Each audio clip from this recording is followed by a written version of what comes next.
Hello, welcome to the LovelessGamer show, where even the most underrated games deserve a little love. I love The Sims. I mean, why wouldn't you? It's one of the most widely known and beloved life simulation games out there, with its latest installment being released this year. Along with the main installments, The Sims also had a few spin-offs, such as Sims Carnival, Sim Stories, and Sim City. Now, one of the first Sim games I ever played was the child-friendly MySims.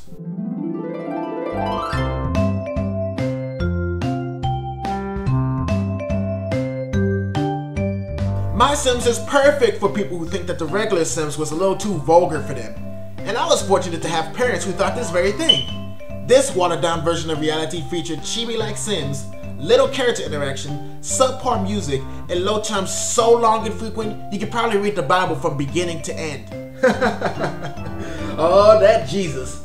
Despite its flaws, I still love the game. Being able to build furniture and houses was very appealing to me. So much so that I actually wanted to become a construction worker guy. Until I realized that it takes more than 10 minutes to build a house. Killed that dream.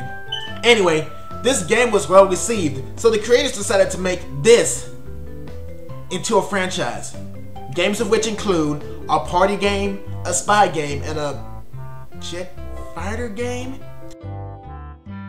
Now, the game I'm going to talk about today is the racing game of the series called MySims Racing. Does this game deserve as much love as we give it? Let's find out. Like all sim games in the past, this one has a story. I'm just going to give you the short of it. See, there's this prodigy racer guy named Sir Charles who one day was like, hey, let's build a town in the middle of a desert next to a forest, a snowy mountain, and a canyon in which we decided to make a giant pinball land because why not? By the way, the game does allow you to name this town, but I'm too lazy to come up with a clever name, so I'm just gonna name it To Be Named. Anyway, this town of To Be Named was thriving till this guy named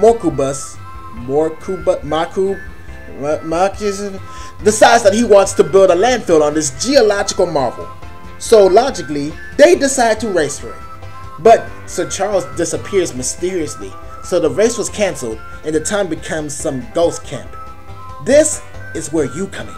You play the role of this new racer with major skill who decides to go and stop Mako Bussy Man here from turning the town into a landfill. Which brings me to my first complaint with the game.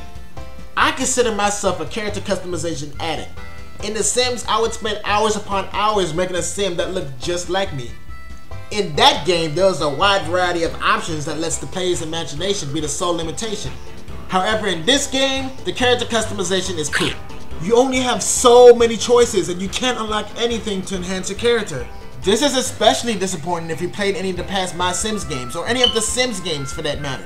So, to make myself feel better about this, I'm gonna use what I consider the silliest options and see what comes out. Oh wow, this is amazing. I'm going to name you Fredfart. So after that, I'm taken to go customize my car, while being instructed by a robot who thinks she's a real girl. Just go with it. The car customization is amazing. The amount of things I can decorate my car with is really cool, and unlike the character customization, you can actually unlock parts as you go through the game. In the game, you get 3 car types to choose from: small, medium, and large. The small type has great acceleration, but bigger cars will knock you around. The mid-size type, which is my personal favorite, is your average jack of all trades, and the large type can push other cars around, but it accelerates poorly. As you progress through the story, you're going to find yourself in your garage often, as you'll want to refine your outer appearance and upgrade how your car drives. As you get these eternal upgrades, you'll find yourself making some tough choices, such as sacrificing the way your car turns in order to increase your top speed. This makes it to where every single car in the game is unique to its driver. It makes the game a lot more difficult. It's a word. So anyway, back to the story.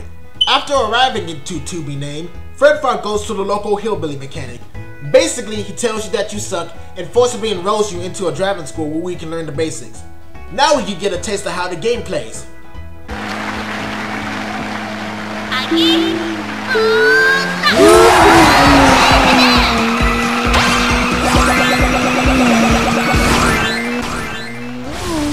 This is Mario Kart. Yeah, aside from being a little bit looser, the controls are very identical to Mario Kart on the Wii. Don't get me wrong, this isn't a bad thing. I mean, it's better to copy a control scheme that works than to make one that sucks. In addition to playing like Mario Kart, there are 4 different control schemes you can choose from. You can use the wheel remote like a steering wheel, with the steering wheel accessory to make it more realistic. You can use the nunchuck setup, the classic controller, or the GameCube controller. After completing some of his challenges, the mechanic, named Gabby, takes you to Dr. F's lab to learn about boosting, which is a pretty unique mechanic. See, on the left hand side of the screen is a meter. You can fill this meter with some experimental F energy by bumping into other drivers, drifting, having a long hang time, or collecting these boost building objects called essence. You can use the boost whenever you have a little energy in the bar, but if you fill it up all the way, a flame will appear on top of the bar. Boost when the flame appears to use a super boost. A super boost lets you go from 0 to holy crap in a second. Just be careful not to hit anything solid. I think. I'm just glad it gives me a boost of speed and not destroy the space-time continuum. Thanks, Doc! Now, seeing that this is a kart racer, there has to be power-ups. The power-ups in this game are weird. There's soccer balls, which are like your forward projectile, which isn't too bad. Then there's a melon with sunglasses and a creepy grin that targets you like a red shell. Also, there's a Cupid bunny who blocks your vision with the power of love. Well, it never affected me because after all, I am loveless. The pumpkin is pretty much an oil slick with a sinister laugh. The F-energy gear thing stops you from boosting and slows you down to a crawl. You can also throw trees, bubbles, and beehives behind you to stop the competition. One of my favorite power-ups is the tornado, which can flip an opponent upside down and invert their controls, and the force field, which kinda acts like a green shield from Crash Team Racing. Also, there's aliens. Why do they want to help Fredfart win a race and not enslave humanity? Who knows? Who cares? They need something that resembled a bullet bill, and this was the most logical choice. Don't question it. So after I become a graduate from Mr. Gabby's bonus school, the town gains a star. Somehow. That's when I realized that, like the original MySims, your success is gauged by the amount of stars your town has. When your town receives 5 stars, you've pretty much won the game. You gain stars by winning championship cups organized by the mayor. In order to unlock these championship cups, you need to beat the rival racers that show up to challenge you. And in order to do that, you need to complete missions that are given to you by the business owners around town. These missions range from your classic time trial to completing an obstacle course within a limited amount of time, to just winning a normal race. The missions in this game are fun. They can actually help you learn the racing tracks and find shortcuts. Although some of these missions are pretty weird. Why do you need me to collect pizzas that fell on the desert floor? Why was your delivery person driving on a racetrack where there's absolutely 0 houses around? Again, who cares, as long as Fredfart gets his reward for doing these tasks. The characters are nothing special. I mean, you'd think a game with a samurai who owns a gas station and a ninja would be more memorable. But no, there's nothing that makes them stand out, and its attempt at comedy is, ironically, laughable. In fact, let me show you some of my favorite pieces of dialogue from these stock characters. Yo, guess what? I was listening to my headphones on the track, and I am totally faster than the speed of sound. Believe it! Greetings again, Fredfart. My performance as Monty Grumpio was a smash hit. The people were on their feet, throwing vegetables to signify their appreciation. Aha! Just as I thought. Simple meteor shards and not the wreckage of a UFO. That's a relief. Some people say I'm mad because I love boost packs so much. Well, I didn't go to mad scientist college for nothing, you know. Call it a nitpick if you must, but I find it hard to get attached in saving a town if you don't care about the people who live in the town. The tracks, on the other hand, are surprisingly very distinctive. I can actually see these tracks existed in the MySims world. I especially love the pinball tracks and the track that's dedicated to music. Speaking of music, I don't like it at all. The music is so boring and unmemorable. When I play a racing game, I want to hum to the track tune, or in some cases, make up my own lyrics for the tune. It makes it a lot more fun for me.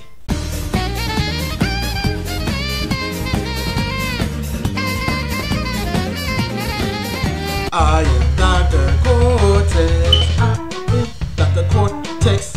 I drive a red car and have a big N on my forehead. I will shoot you down with missiles. missiles and bombs and shields and masks. I think can you feel sunshine as it rising up again? Don't you feel the sunshine? Just need to ride the world. Yes, I know this music is just recycled from the first games, but I didn't really like it there either. And since the sound design in this game is meh, you're better off just plugging in your headphones. Sure, listening to gangster rap about objectifying women may not fit this cheerful atmosphere, but it's more appealing than this music. Anyway, fast forwarding. Fredfart has been doing awesome in these races, so the mayor calls him into our office to talk. To sum it up, Sir Charles has returned, but the quote, best racer in the world refuses to race because you're on track. Why stop you now? So, fast forward again, it's now time for the final championship race against Mako Boo Boo and his hench people. The fate of the entire town is placed on this one race. Wait a minute. Why did Sir Charles place the fate of his town, his pride and joy on this guy? Who cares? You're right, it's time to kiss some more cool butt.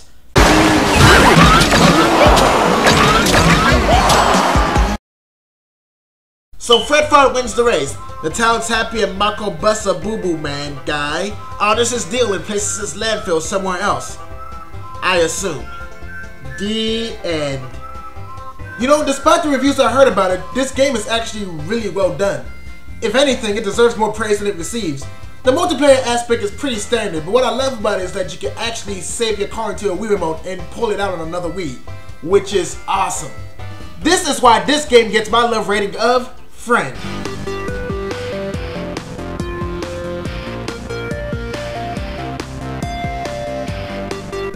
This game isn't exactly in my top 10 favorite racers, but like a friend, I can always go to it when I want to have a good time. While the character customization is stupid, the characters in this game are subpar, and the music is unmemorable, the car customization is amazing. The visuals do a great job complimenting the game, and the controls are fairly decent. If you get a chance, play it. It's an enjoyable experience.